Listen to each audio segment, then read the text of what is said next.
So this is something that His Holiness the Dalai Lama speaks about a lot. Yeah.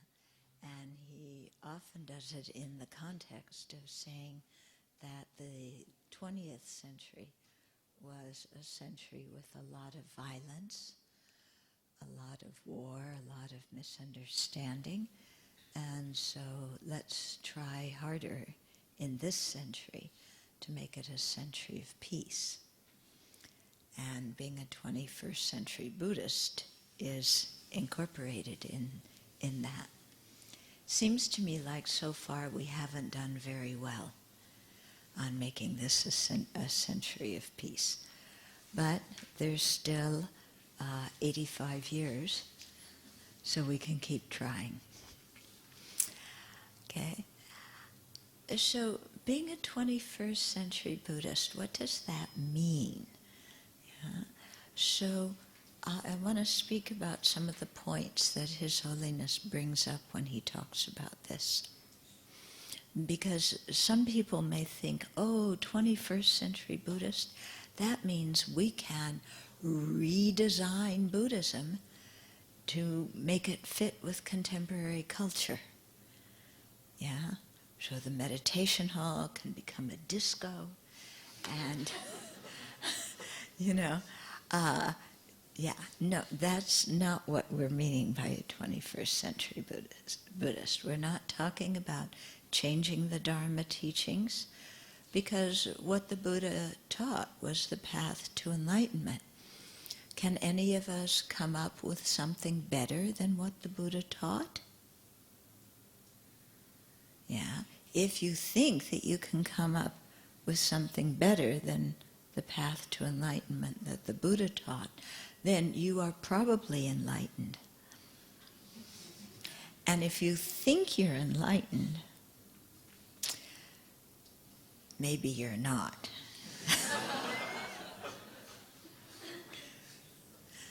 I always tell people, if they meet a so-called teacher that talks about how enlightened they are, hold on to your wallet. Mm-hmm. Okay. So one of the things that His Holiness, the points His Holiness brings up for being a 21st century Buddhist, is we've got to be educated. We have to be educated Buddhists. We can't be blind believers. In the past, in past centuries, literacy was not spread very widely in many countries. And so sometimes for an illiterate population, the Dharma was simplified and so on. But that's not the case now. Now people are literate, people are educated, yeah. You have access to the Dharma, to teachings, to teachers, to books, and so it's very important to be an educated Buddhist, yeah. To really study the Dharma, to learn it well, and then to put it into practice. If we don't study and we don't learn, but we want to meditate, then we don't know how to meditate properly. Meditation doesn't mean just sitting down with your legs crossed and your eyes closed. Okay? We have to learn what meditation means. Okay? So the Buddha always spoke of 3 kinds of wisdom: the wisdom arising from hearing or studying the teachings, from thinking about or contemplating the teachings, and then from meditating on the teachings. So that we have to start with learning.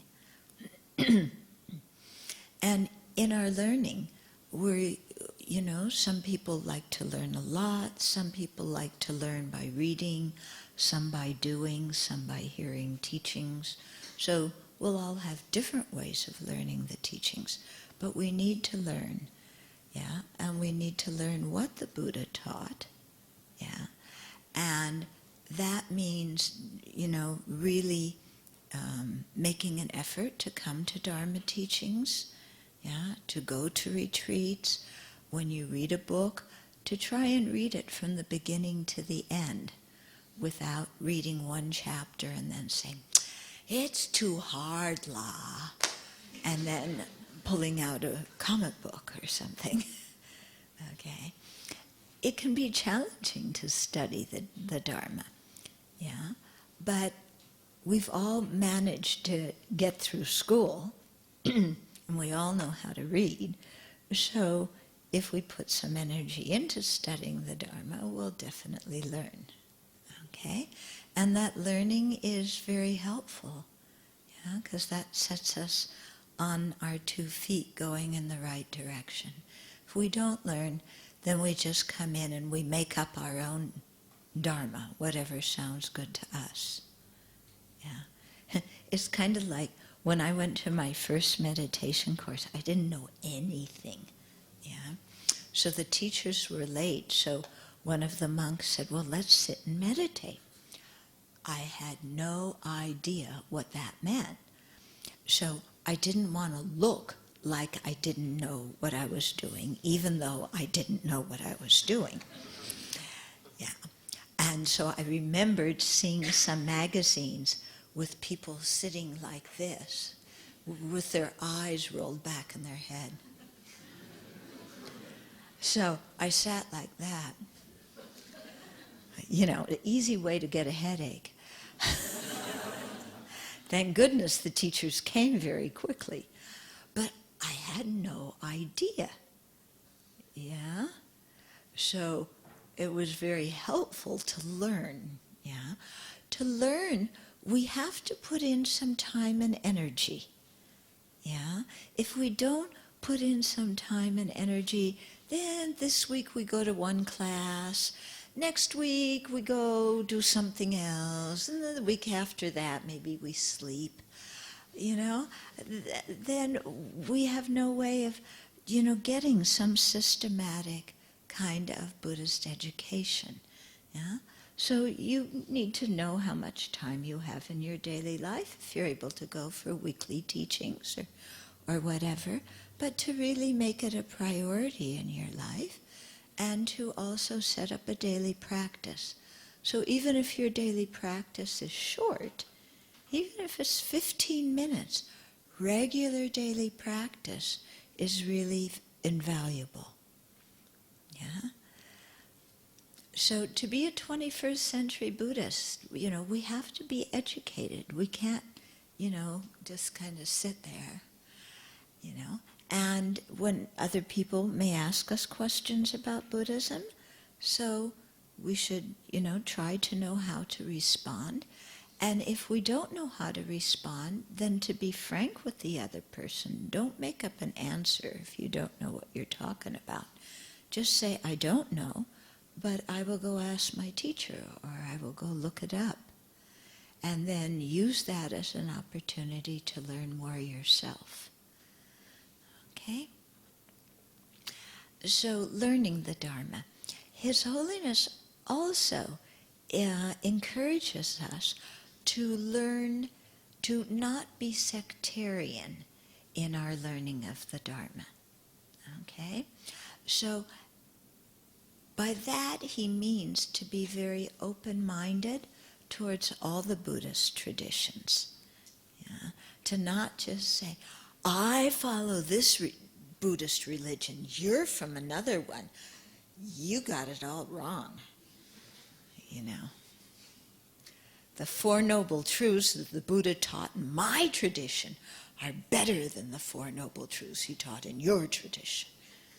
Well, give me a break.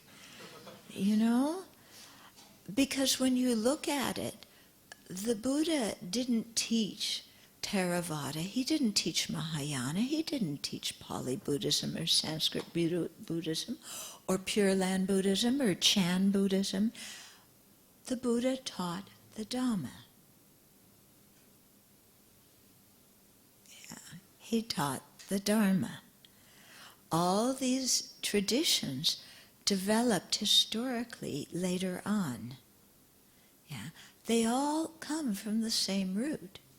Everybody talks in one way or another about the 4 truths of the Aryas, in one way or another about the three higher trainings: ethical conduct, concentration, wisdom. In one way or another about the Noble Eightfold Path. In one way or another about the four Brahma Viharas: love, compassion, joy, and equanimity. Yeah.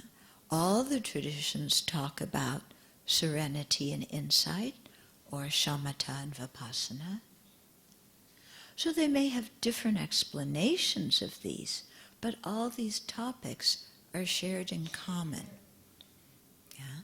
So it's good to learn these topics well, but also as we go on, maybe not so much at the beginning, but as we go on in our learning, we may follow principally one tradition, but to learn something about the other traditions also. So the book, Buddhism, One Teacher, Many Traditions, that's out there. I had the incredible privilege of co-authoring that with His Holiness. And, one of the reasons he wanted it is because he really wanted Buddhists to know more about each other and not be so locked into their own tradition. Okay? That doesn't mean that we, say, well, everything's the same and kind of make soup. Not like that, but that we're educated Buddhists again. Yeah? And so we know. And I'll just give you an example of that, because I met the Dharma actually in America, and then I went to Nepal and India to study. And so I was living with the Tibetan refugee community for many, many years, and I just learned Tibetan Buddhism. And then my teachers sent me here to Singapore. I was one of the early teachers at ABC. And I came here and wow, there's lots of different kinds of Buddhism in Singapore. And I realized that I didn't know very much about the different kinds of Buddhism. And in the process, I realized that there's a lot of misunderstandings among the different Buddhist traditions, because they didn't know much about each other in the early days, because Buddhism had spread far and wide. They didn't have the internet, they didn't have the telephone, they didn't have easy transportation. So all the different traditions grew up in different geographical areas, and whatever they knew about other traditions was basically hearsay. And so there were a lot of misconceptions. Okay. So that's why, when I came here, I really started learning more about the different Buddhist traditions and realized, boy, there's a lot of misunderstandings. And I think that's one of the things that His Holiness wanted to correct, because it's important for all of us Buddhists to work together. Yeah, instead of quarreling with each other, we need to work together to sustain the Dharma, to spread the Dharma, and to act as one voice in this world when we speak about current issues. For example, climate change. Buddhism has a lot to say about climate change. We have a lot to say about war, or the absence of it. Yeah. Can we talk together as a unified group and present to the world some of the Buddha's teachings about fortitude and tolerance and love and compassion? Yeah. If we know something about each other's traditions and the common things, we can have a common voice.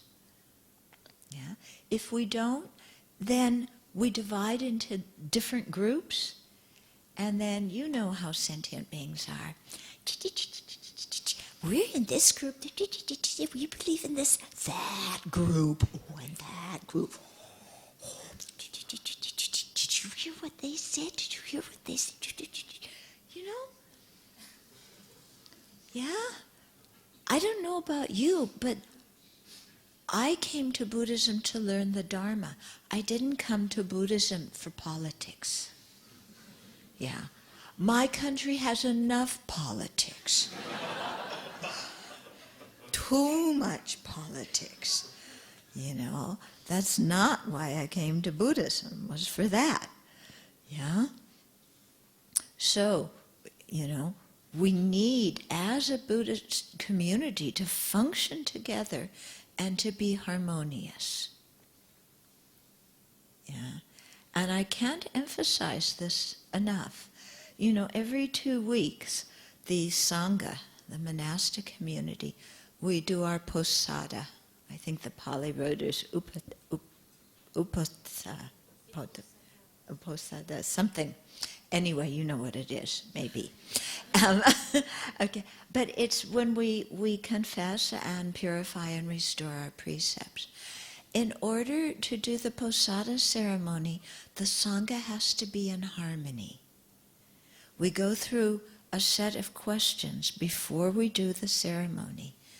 You know, is the Sangha together? Is the Sangha in harmony?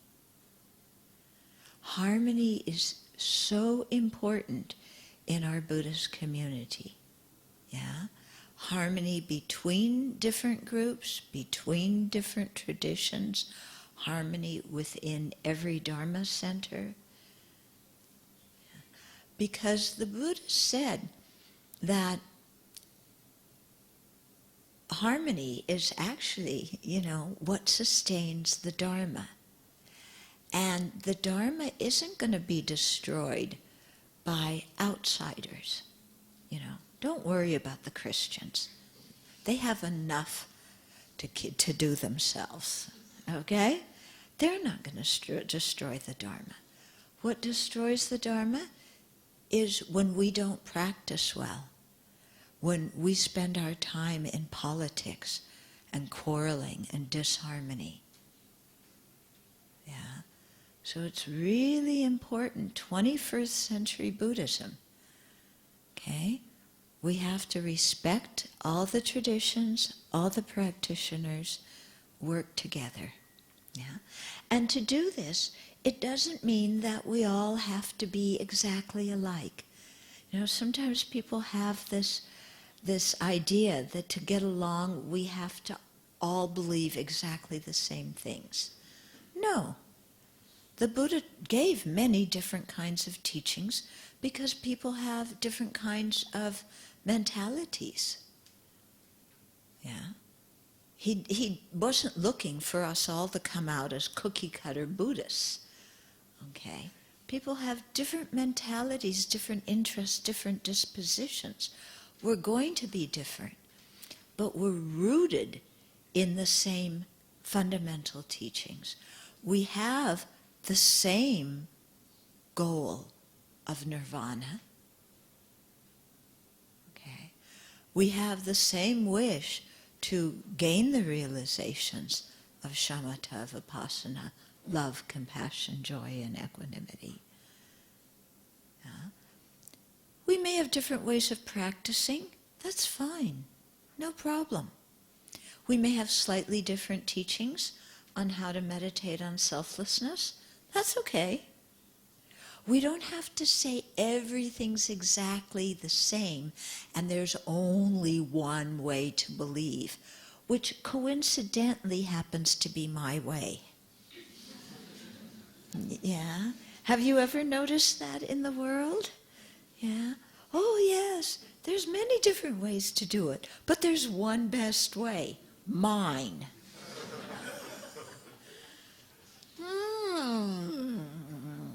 I think there's some ego problems there. Yeah?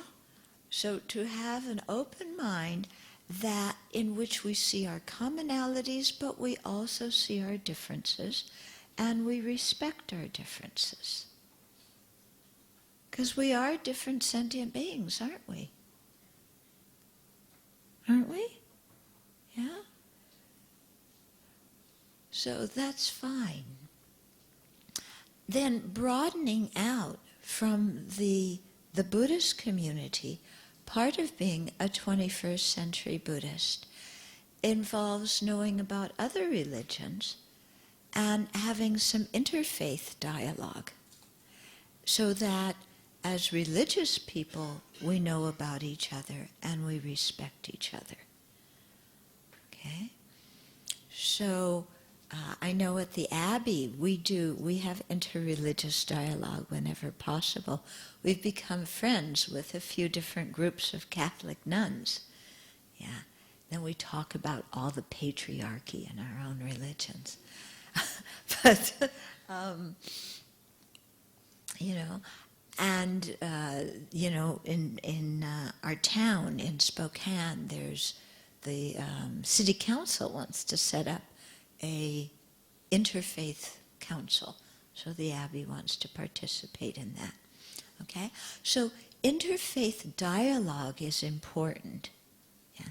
And I know the situation here is there's a particular kind of situation in Singapore. Dialogue means that we respect each other. We're not trying to convert each other. Okay?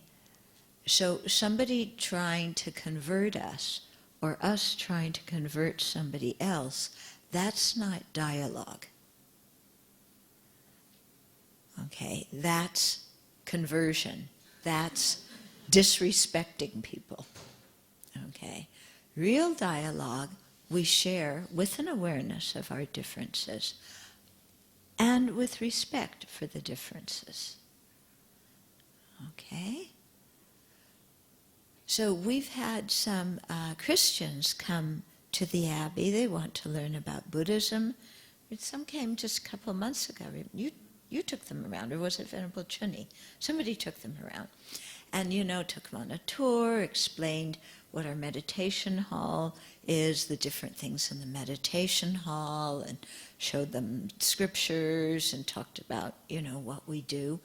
And that's fine. It was completely educational. Yeah? And that kind of dialogue's good. Whenever somebody tries to convert somebody else, I stop it immediately, because that's not dialogue. That's not respecting each other. Okay? Okay.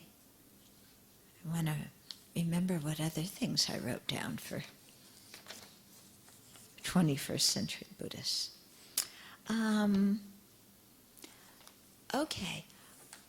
I touched on this briefly in the first point, but in our study, in our learning, to use reasoning, yeah, to not just be have blind belief. Okay, so it's not just reading something, and the Buddha said this, so I believe. It's reading it, studying it, asking questions, thinking about how does that make sense? How does it relate to my life? Does it describe my life? How can I incorporate that in my life so that I can create more peace and more wisdom in my own mind? Okay? So it's not just, well, the Buddha said this, so I believe. It's really understanding things. Okay. Now, granted, some people are more faith oriented, some people are more devotionally oriented. That's fine. Yeah? But you can have understanding that supports your faith and your devotion. Okay?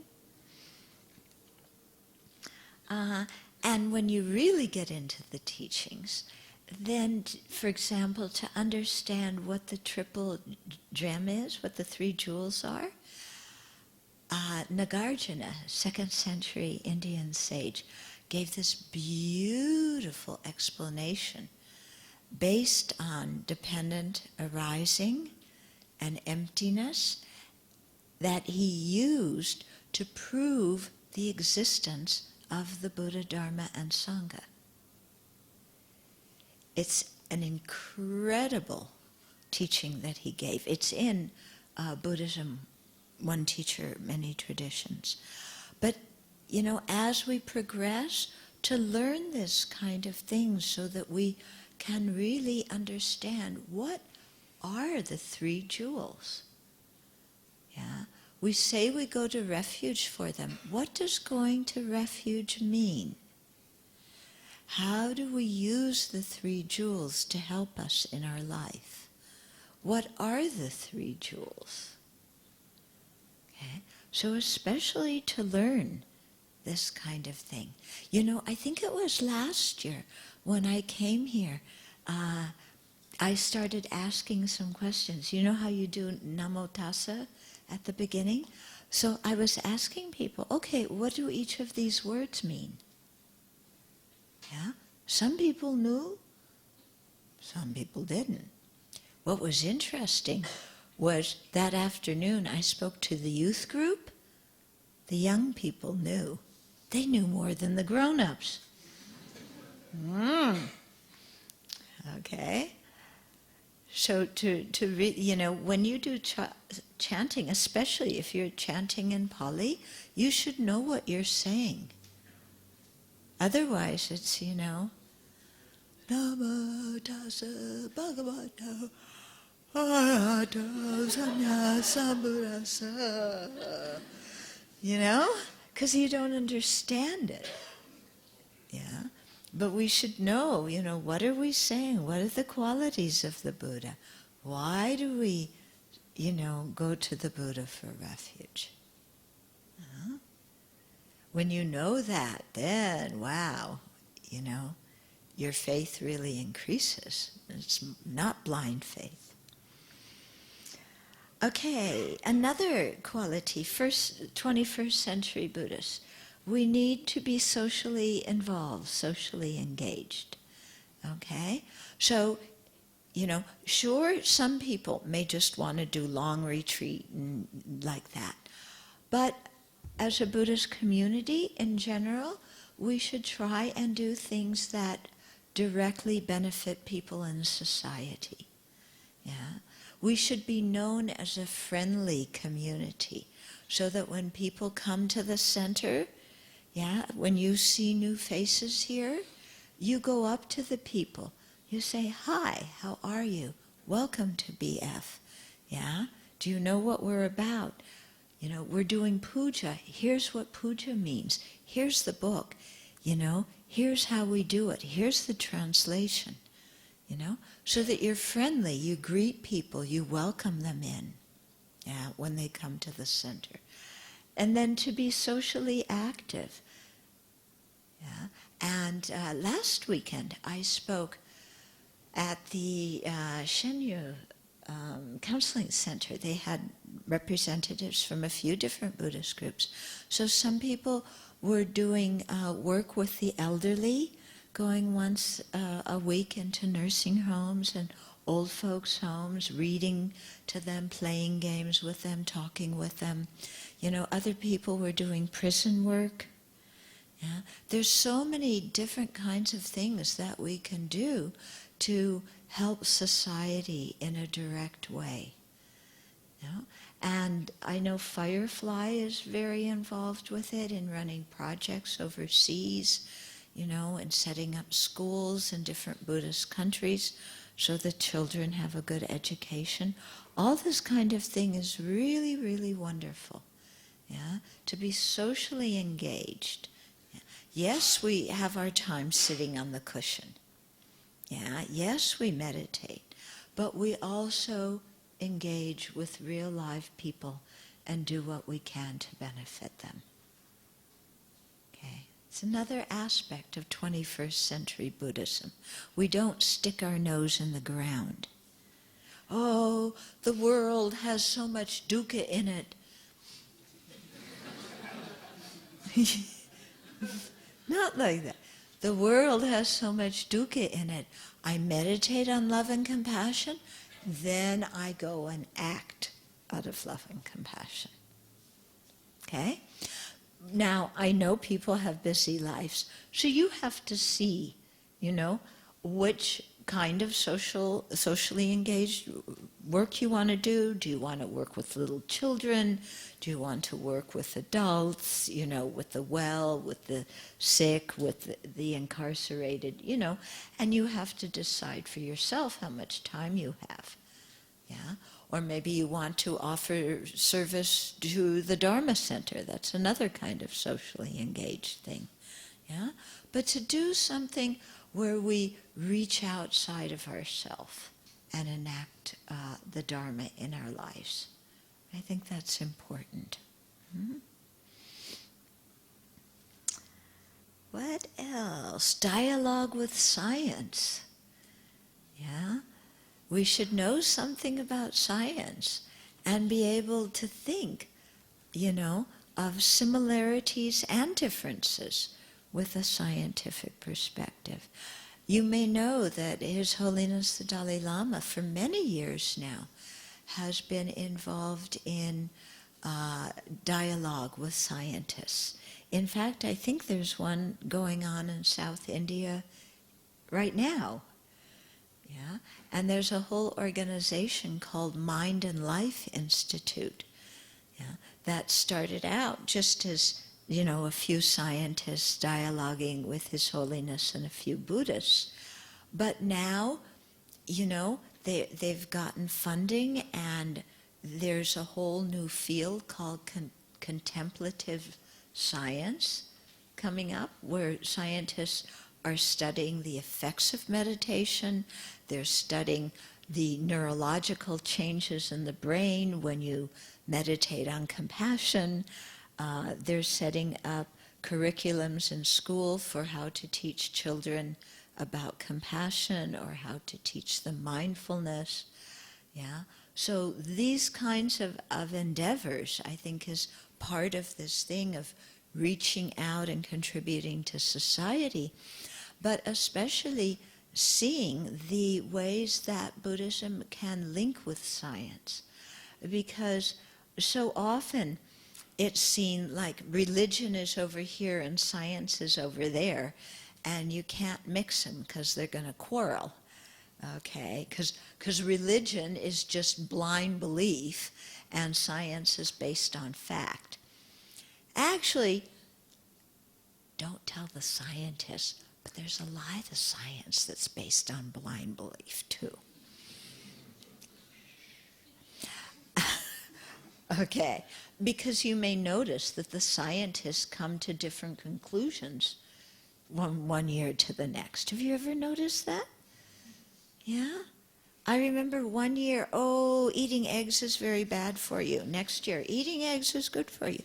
Then avoid trans fat. Then avoid another kind of fat. Then, eat butter. Don't eat butter. It has too much saturated fat. No, then eat butter and don't eat margarine. They keep changing their minds. Okay, that's okay. Human beings are inconsistent. We're always learning new things. Okay, but the scientific, mental state is, we should be rigorous and we should examine and we should make sure things are true. And His Holiness has gone so far as to say that if scientists can actively disprove something the Buddha said, then we definitely should just release it and not believe it. But scientists not believing in something is different than scientists disproving it. Okay, so for example, scientists, where they talk a lot, and they have a lot to say. If you Google the brain, you get so many pages of information about the brain. If you Google mind, scientists don't know what to say about the mind very much. They know a lot about the brain, but not a whole lot about the mind. Yeah? Buddhism has a lot of knowledge about the mind and how the mind works. Okay? And our knowledge is verified through personal meditative experience. and also through using reasoning and logic.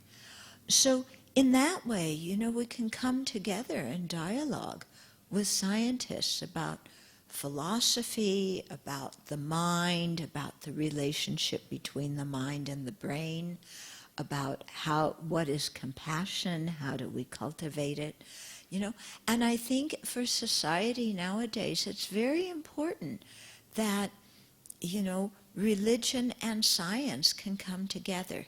This is one area where the Christians have a big problem, They have a real problem dialoguing with scientists. But the Buddhists don't, because we're quite interested and we're more open-minded. Okay. So, for example, some of the Buddha's philosophy, the philosophy about selflessness, about emptiness, when they have dialogue with people who study quantum physics, they find a lot in common between Buddhist philosophy and what the physicists are coming up with. And I think, the more we can have this kind of dialogue and exchange, then the more people really see that Buddhism is a very intelligent religion. It's not blind belief, it's not old-fashioned. It's very intelligent and very open-minded. Okay? There's some differences between Buddhists and scientists. Like I said, the scientists don't really know what mind means. And sometimes they really get into this materialistic reductionism, like it only exists if I can see it.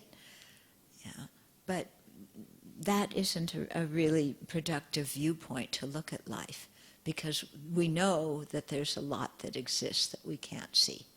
Because birds see things that we can't. If you watch dogs and cats, they see things and hear things that we can't.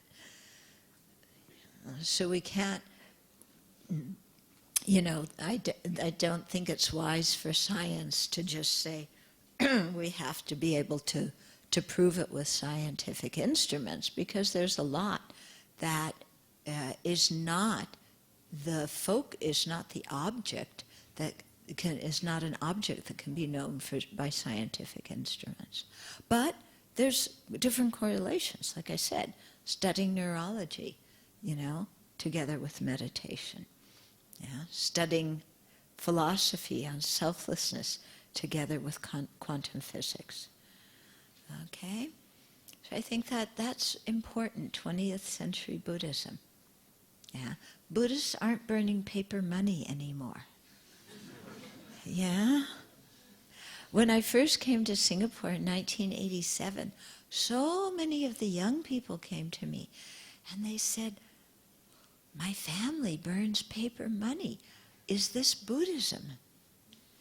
And like I said, I didn't know anything much about Chinese culture when I first came here. And I'm going, I don't think so, And then as I learned more about Chinese culture, I began to see, burning paper money, that's ancestor worship.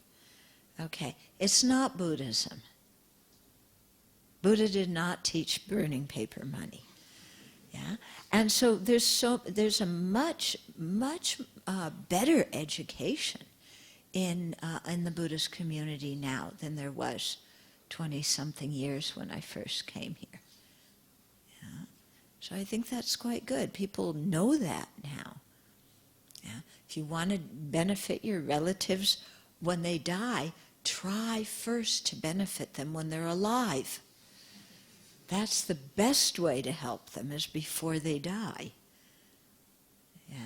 Share Dharma materials with them. Do things like that, where you can talk about the Dharma meaning in secular language and help your relatives in that way. Don't burn paper money. That pollutes the environment. And we Buddhists should definitely, be educated about climate change. And we should definitely, oh, you're going to get me on my soapbox now. Okay, you know what it means when somebody gets on their soapbox?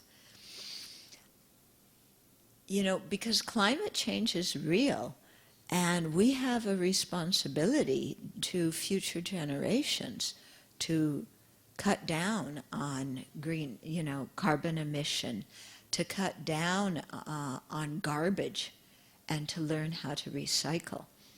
And I must say, and I said this years ago, but nobody listens to me. But I've been saying it for years. Sometimes Buddhist centers are the worst ones when it comes to recycling.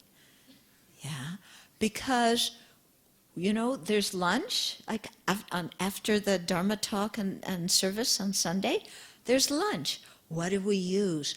Styrofoam, plastic, paper plates, all these things. Styrofoam especially, horrible for the environment. So we eat with paper plates, plastic spoons, styrofoam cups, throw everything in the garbage.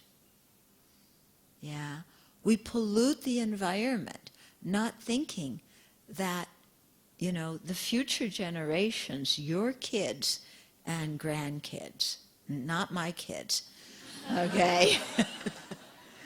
Your kids and your grandkids are going to have to live in a polluted world. So out of compassion, we should, as Buddhists, reduce things and recycle. All these water bottles. Yeah? Where's the recycling bin in the Dharma Center for all these water bottles? Do you know that Suchi Foundation, yeah? They do marvelous social work. In Taiwan, they take the water bottles and they make blankets out of them. It's fantastic. Then when they go on the relief missions, where there's natural disasters, they take with them the blankets made out of recycled water bottles. Yeah, Singapore certainly has enough water bottles, don't you think? Yeah, we should do something similar. Okay, so cutting down on, just frivolously using things and then discarding them. Yeah, not buying things that we really don't need. Uh-oh. Now people are really going to get mad at me. Bad enough when I tell them that they need to recycle and not drive so much, or they need to ride public transportation. But now I'm going to tell you not to go shopping so much. Yeah. Why? Because we buy stuff we don't need. And all these things are natural, made of natural resources. And we use more than our fair share of natural resources. And we use something a few times, throw it away. Okay?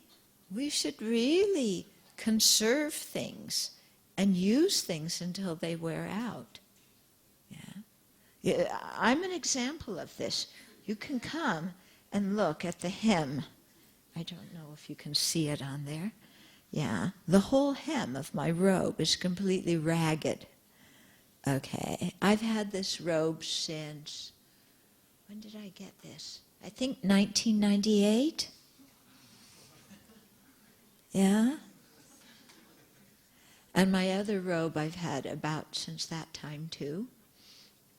Yeah, if you look in the back of it, it needs some sewing. But I still wear it. Why do I need to throw it out and get a brand new one? It still works. Yeah? And nobody even notices the hemline. Yeah? Not one single Singaporean has commented to me on my hemline. Nobody notices it. So, good. Yeah. So, to really use things until they wear out.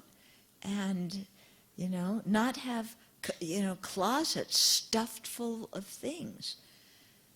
Do you remember Imelda Marcos? Remember her? She's the one who, I don't know, had hundreds of pairs of shoes. Yeah? 2,000 to 3,000 pairs. Yeah, of shoes. 2 feet. And that many shoes. How many pairs of shoes do you have?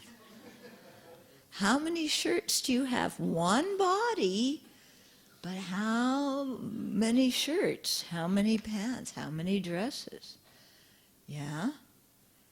And do we just wear things a few times and throw them out? 21st century Buddhists were faced with environmental degradation. Yeah, we need to stop consuming so much and to learn to recycle and to take care of the environment. Now I better talk about something you like. Oh, here's another one. At least half of you are going to like this one. I don't know about the other half. 21st century Buddhism, gender equality. Yeah? Don't you think gender equality is important for the Dharma? You better all say yes. There's no choice on this one. Okay. Because Buddha's purpose is he wants all sentient beings to be enlightened. And he said women can attain full awakening. Okay. So the Buddha did not work just for the benefit of half the population.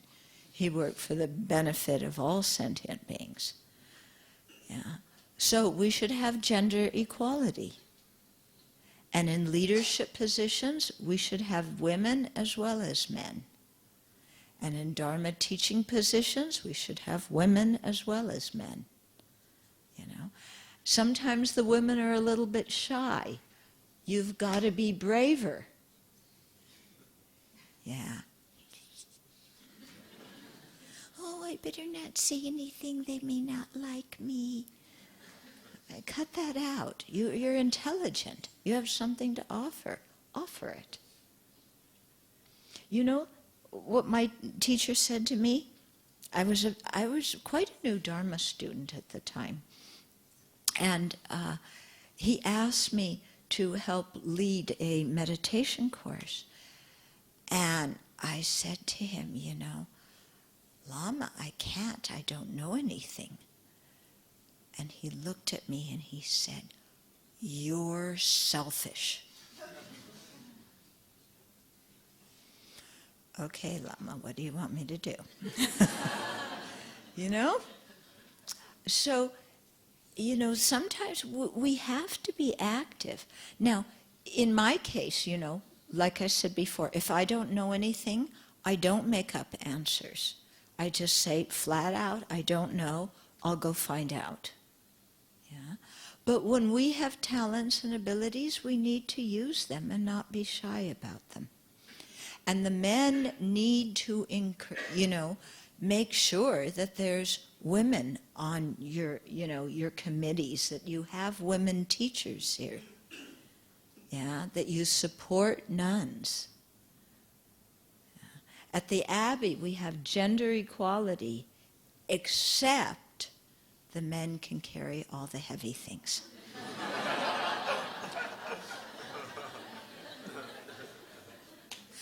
Yeah, but aside from that, gender equality. And I think if Dharma is going to spread in the 21st century, we have to have gender equality. Modern people will not accept it in the old traditional way. Yeah, they will not accept it. And so we have to be with the times. What do you think?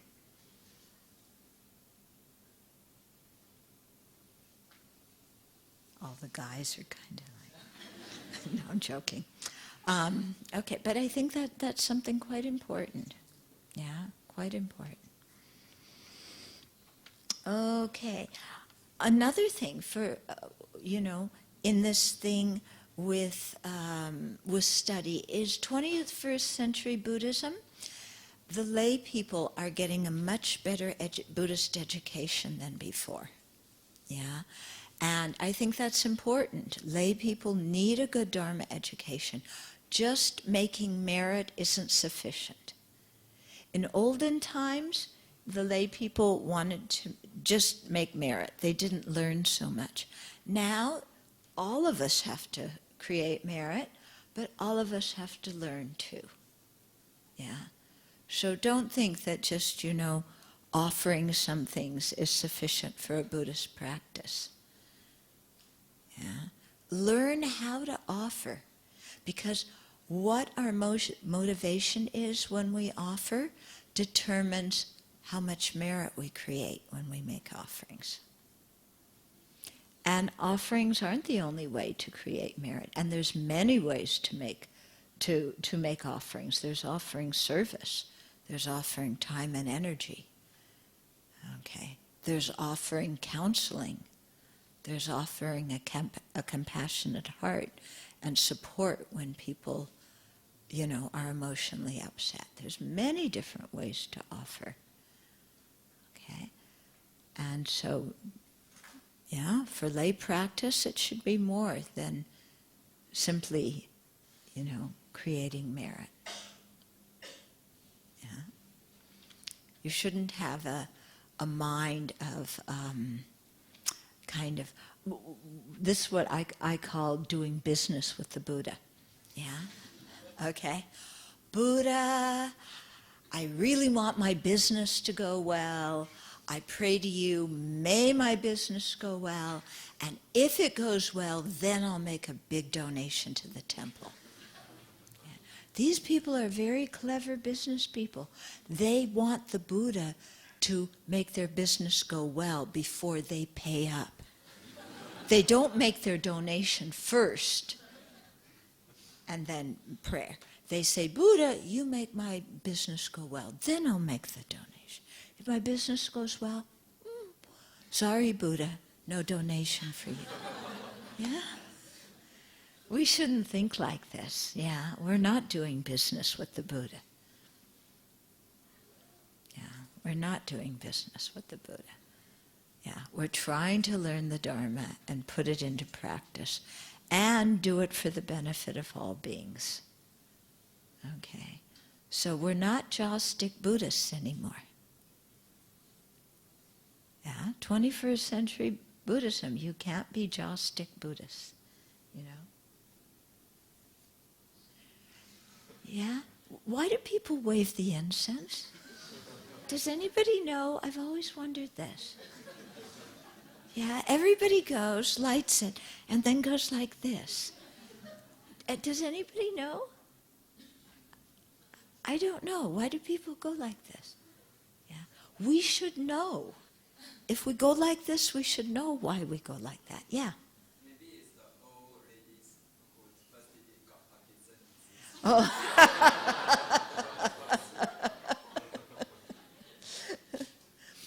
Yeah. So, when we do something, if we don't know why we do it, ask. Ask. There's nothing wrong with asking. We should ask. In fact, one of the causes to be wise in our future lives is to ask questions to the wise in this life. Okay? What else? Yeah, along that line, there's also the whole topic of how do you create a relationship with a spiritual teacher? Yeah, what in the world does that mean? Because nowadays some people think, oh, I don't need a spiritual teacher. Yeah, I'll invent my own path. I'll take a little bit from this, a little bit from that, stir it up, make soup, practice whatever my ego likes. Yeah. That's not wise. Okay, we have to learn properly. And I think it's very helpful to have a good relationship with a spiritual mentor. I know it's very helpful for my practice because I don't know anything. So I need to depend on people who know more than I do, who can guide me. Yeah. But choosing spiritual teachers is a sensitive and delicate thing. Yeah. And we have to check teachers out. You don't marry the first you don't marry somebody who you don't know, do you? Yeah, because that's asking for trouble. Yeah. Oh, you look good, and that's sufficient criteria, I'll marry you? Look out. Okay. So similarly, choosing our spiritual teachers, we need to get to know a teacher. We need to listen to their teachers, see if what they teach corresponds with the general Buddhist presentation. We need to see if the teacher has good ethical conduct, if they're a kind and compassionate person, or are they, trying to get a big following and a lot of offerings. Yeah. We need to really check things out. And charisma is not, if you look in the sutras, the Buddha talks in the sutras and the commentaries about the qualities to look for in a good spiritual mentor. So we should know what those qualities are and look for them, in different people. Charisma is not one of them. But nowadays people can be very gullible, We like things that look good. Somebody, looks like they're a holy being. Or they talk, You know what I find sometimes? When I go to Malaysia to teach, they tell me I'm one of the few Tibetans there that actually teach, that most of the lamas come and do pujas. And I think that's true. But I think there's two things going on. The lamas do pujas, but the people ask for the pujas. And I've noticed with many people, they don't want to learn the Dharma. They want to offer and have somebody come and, you ring your bell and you beat your drum and, you wear some brocade and some big hat and then you go,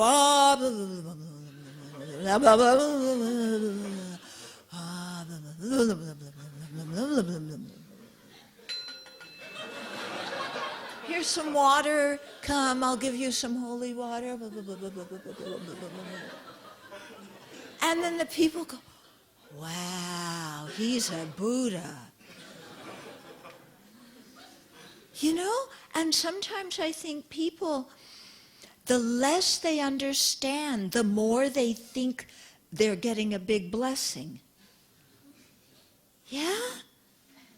The less they understand, and the more blessed water and cords. Let's see, how many cords do you get?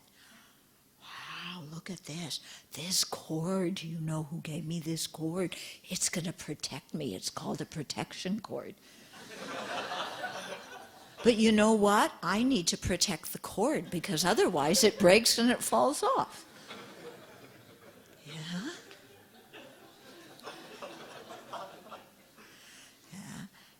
And then I'm going to, I have some blessed pills that you can have afterwards. I'll give them. I'm not joking with that one.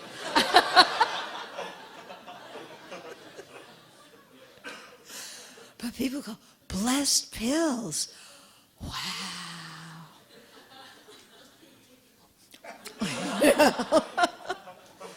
Oh, now. Yeah? I mean, this is not what our approach to Buddhism should be. Yeah? this kind of thing. Yes, I will give out blessed pills, but you know what I do when I give them out?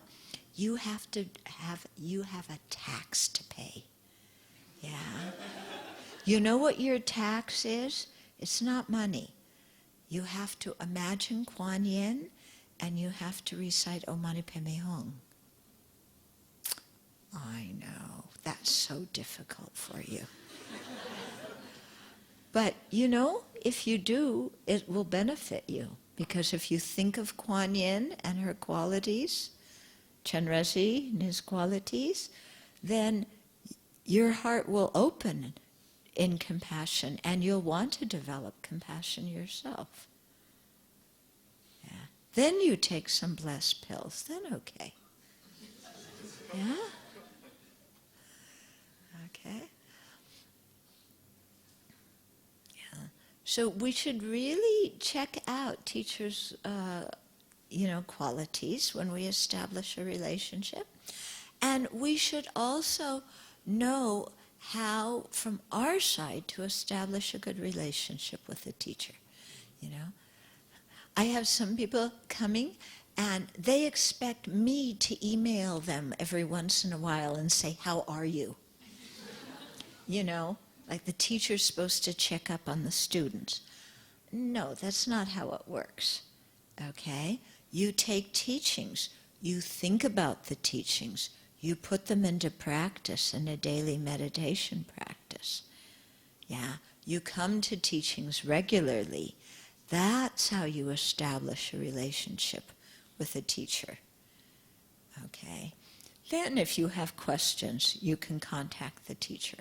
But you contact the teacher to ask your questions after you've tried to find the answer yourself. Yeah. I have all sorts of people emailing me, please tell me what merit is. Well, if you look in Buddhism for Beginners, there's a whole explanation about that. Yeah. Or people write me, "I have problems with anger, what do I do with my anger?" I just spoke 3 days about that at Pure Land Marketing. Yeah, and I have dozens of talks about it on the website, and I wrote a book about it.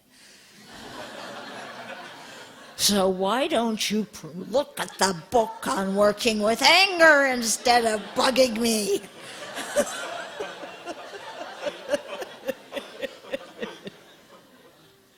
Okay? So I think, we should be responsible students. Yeah, we have to put something out. Our teacher isn't there to pamper us, Oh, poor you, Here's the Dharma, 1 scoop. Open wide, we're going to play Zoom. Your teacher is not there to spoon feed you. Your teacher is there to challenge you. And if you have a good relationship with the teacher, your teacher will also point out your faults. It sounds good until your teacher does it. I don't know, why are you talking to me like this? I'm your best disciple. Don't you appreciate me? Okay. Yeah. So we should learn how to be good disciples, how to be good students. Yeah? Okay, so I've been talking a lot about 21st century Buddhism. You probably have some questions or things that you want to say about it too. Yeah? So, regarding gender equality, Uh-huh. so when I received teachings on karma, one of the things that came up was, the results of good karma is you're born a man, and then So, and then I questioned that. And what I was told is, even in today's context, women are disadvantaged because of physiology and because, all the things that happens to us, because we can't go on retreat ourselves. So, and then there's also teaching on, to the last life that you have, you need to be born a man to become a Buddha. So I'm just requesting your Okay. explanation, like in this 21st century, these kind of teachings, Yeah. how do we see them, and how would Dharma teach us, Yeah. put them in a different way? Okay. So I see those teachings as coming out of a culture at a certain time in history, a culture where in ancient India, a woman was like under the control of her father, then her husband, then her son. Yeah. Is that the case now? No. Yeah, women function independently. They have jobs, they have careers. Yeah. So I see that as coming out of a very old cultural thing. And also with a lot of misconceptions, when they say, oh, because you have a woman's body, you're so emotional. That is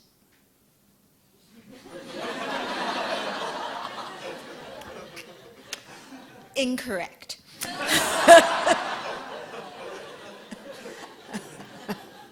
I've seen men be just as emotional, if not more emotional, than women. Yeah, what do you think, guys? You have emotions, don't you? Don't you? You get upset. You're fickle. You go up and down like most emotional yo-yos. We're all in samsara together. Yeah, so this thing of women are more emotional, I don't believe that. And by watching at the Abbey, another one of the Buddhist misconceptions, when you look in the Vinaya and the scriptures, they see women as like just wanting to jump in bed with every man they see. Huh? Huh? My experience growing up is the women were more reserved and the men were the ones who wanted to jump in bed with every woman they saw. Yeah? Yeah, I see some of the guys nodding. Thank you for telling the truth. Yeah. So, I don't see these things as objective truths, but I see them as coming out of a culture at a certain time. Yeah? And really the fact of the matter is Dharma will not spread if we hold on to those kinds of things and perpetuate them. Yeah?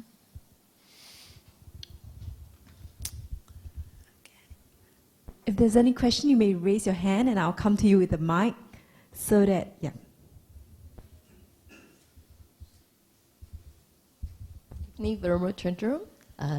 I have one question. As we progress and we learn, like for example, I started learning a different tradition before I learned Tibetan Buddhism. So the other tradition mentioned, before I actually learned, the other traditions say that Tibetan tradition, when you do meditation, you imagine too much. Always imagine, and you go haywire. And now I know it is, when I learn it, I start to see what I know. But I still continue to study the other tradition. But sometimes when they brought up this again, I feel like explaining it to the person, but I feel that they are not ready. Yeah. And if I explain too much, I'm afraid they will get negative, and then maybe create some negative karma, maybe they will say something, so I kind of draw myself back. So I don't know the approach, to explain it in a way that the person can accept it better and see it in a different light. Could you advise, how to approach a situation like that? Yeah. So are you talking about a Buddhist teacher, or are you talking about regular fellow practitioners? Both we encounter. Okay. Yeah. Okay. Yeah, you really have to check out a situation and check out somebody's, degree of open-mindedness. One way is to just ask that person and say, I've been I've done received some instruction in Tibetan Buddhism. I've done some visualization practices. Are you interested in knowing what it's like from the perspective of that tradition? And asking the person if they're interested in knowing. Then they can say yes, they can say no. Okay? Yeah. This is a very common misunderstanding. And, you know, from the viewpoint of one tradition that is teaching you Vipassana and Shamatha in one way, then they don't want you imagining things. From the perspective of how you're trained in Tibetan Buddhism, we take that tendency to imagine and we put it in the use of the Dharma. Yeah, so it's not just distraction. But if somebody's been schooled in another meditation technique and they've never learned the philosophy behind the visualization, then they don't understand it. They see it as a distraction. But you can ask that person, you know, would you like me to share my experience? And then, yeah. Thank you. Venerable, I also think that, could you share with us how you conserve water at the Abbey? Because I find it very amazing what you did there when I went. And I find it so useful. I think what you sharing it with the rest could be also interesting for the Singaporeans. Okay, okay. Well, some of the Singaporeans aren't going to like it. I know that. But first of all, we have signs in all the bathrooms. Please take short showers. Okay? So you don't stand under the shower for, you know, minute after minute and let the water, you know. Also, when we brush our teeth, we try and, you know, wet your toothbrush, do everything, turn the water off, then brush our teeth, then turn the water back on to rinse out the toothpaste, instead of let the water run the whole time. Yeah. When you wash dishes, you know, have one pan with your soap and wash the dishes there, move it to another pan to wash it, instead of leaving the faucet running while you wash one dish, then you're talking to somebody while the faucet's still running, then you wash another dish, gallon after gallon of water goes by and you've washed 5 dishes. You know, that's a huge waste of water, okay? And also, we flush the toilets when necessary, not after every time. Yeah, they have an English thing. What is it? I'll see if I can say. Yeah, people, they don't like this, but she asked the question. I have to answer the question. Yeah. So there's an English thing. If it's yellow, let it mellow. If it's brown, flush it down.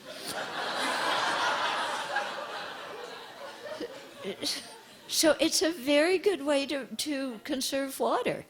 You know, we conserve a lot of water. I like in Singapore that you have the toilets with the double flush, you know, one where you just have a little bit of water and one where you have more. That's very good. It saves a lot of water. Yeah. Then when you do laundry, do big loads of laundry instead of just 1 or 2 things. Okay? Lots of ways to save water. Yeah. And here's a Singaporean who went and survived. Yeah. So one more question here. Uh-huh. Well, I find that I'm a 21st century Buddhist. I have a degree in physics, and I'm working in a temple doing environmental protection now. Also doing recycling and encouraging people not to burn just paper. And also I'm all for gender equality, and I'm also taking a part-time degree in Buddhism to get to know more. Good. Very good. Venerable, do we have time for maybe one more question? One more question, Yeah, and then perhaps we're from going to have to this start. side. Yeah, hold Okay. on. Yeah, because tomorrow we have a retreat that starts at 10 o'clock. You're all coming, right? It's the most important thing you have to do is to practice the Dharma. I'll see you all tomorrow at 10. Yes. Thank you, Venerable. do you feel that there's an increased radicalization of Buddhists? Increased radicalization. Radicalization of Example Buddhism. example being the persecution of Muslims in Myanmar and even Sri Lanka. What's your opinion about this? Okay. So the way the Buddhists are treating the Rohingya in Myanmar is abominable. Yeah? And as a Buddhist community, we should speak out against that and say, you know, Buddhism is not for that kind of discrimination and persecution. Yeah, we really should speak out enough, you know, more, and let the world know, and let the Burmese Buddhists know that, you know, what they're doing is not according to the Buddhist teachings. Answer your question, okay? All right. Yeah. So can we say sadhu 3 times to thank Venerable for the teachings today? Sadhu, sadhu, sadhu. Venerable, would you like to lead us in transference of merits? Sure. Okay. So let's just sit quietly for a moment and just spend a minute or two thinking about what you heard so that you can remember it and take it home so that it can influence your life.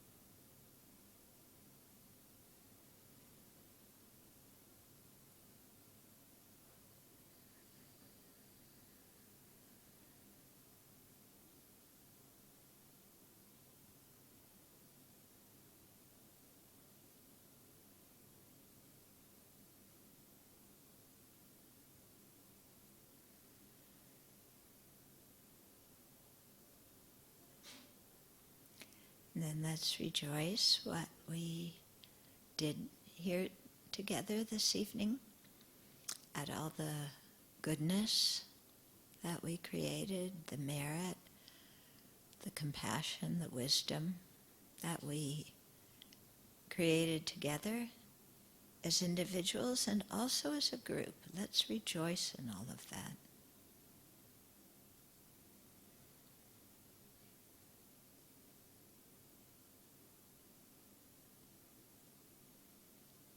Then you can think of that merit as like a light in the center of your chest, and it radiates out into the universe, touching all the living beings. So as we share our merit and the result of our merit with all living beings, this light touches them, and think that it heals their body and mind, pacifies their afflictions, brings joy and clarity into their minds so that everybody can practice well and gain realizations.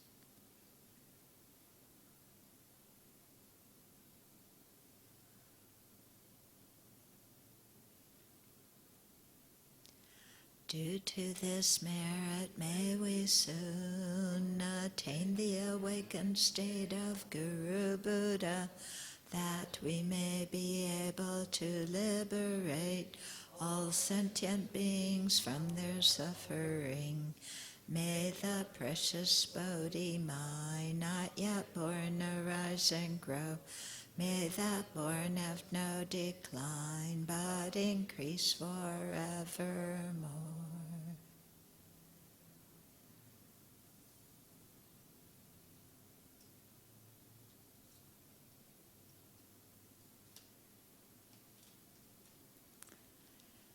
Okay. So, I hope to see some of you tomorrow, and I hope to see some of you some other time.